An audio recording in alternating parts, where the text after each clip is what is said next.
பிரியமான தேவ ஜனமே, கர்த்தருக்கு மகிமை உண்டாவதாக.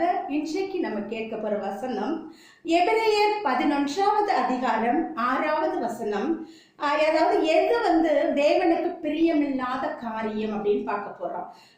விசுவாசம் இல்லாமல் தேவனுக்கு பிரியமா இருப்பது கூடாத காரியம்.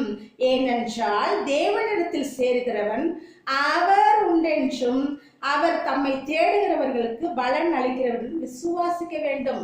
ஆமென், ஹல்லேலூயா. அப்ப எது பிரியமில்லாத காரியம்னா, அதாவது தேவனுக்கு பிரியமில்லாத காரியம் எது அப்படின்னு பாத்தீங்கன்னா, தேவனிடத்துல விசுவாசம் இல்லாமல் இருக்கக்கூடாது. அநேக சொல்ல கேள்விப்பட்டிருக்கோம்.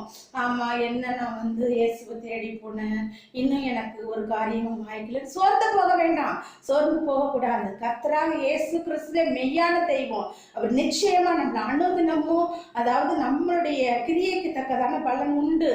அப்ப நம்ம அளவு கடந்த நேசமும் பாசமும் அன்பும் தேவனிடத்துல வைத்து அவர் நிச்சயமா நற்காரியங்களை செய்வார் அப்படின்னு நம்பணும், விசுவாசிக்க வேண்டும். அதுக்காக மட்டும் இல்ல, அவர் ஏதோ செய்வாருங்கிறதுக்காக மட்டும் அவர் மேல நேசம் வச்சிடாதீங்க. கர்த்தராகிய இயேசு கிறிஸ்து மெய்யான தெய்வம். அவர் தான் தேவன். அவரை போல நல்லவர் இந்த உலகத்துல ஒருவங்களும் கிடையாது.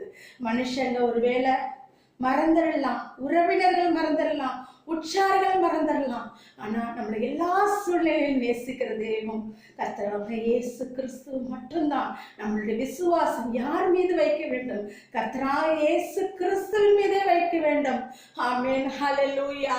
அப்ப கட்டாயம் கர்த்தர் நம்மளை உருவாக்கின தேவன், அவர் நிச்சயமா நம்மளை உயர்த்துவார்னு ஒவ்வொரு க்ஷணங்களும் விசுவாசிக்கும் போது ஆசீர்வாதத்தையும் அதிசயங்களையும் பெற்றுக்கொள்ள முடியும். ஆமென், ஹல்லேலூயா.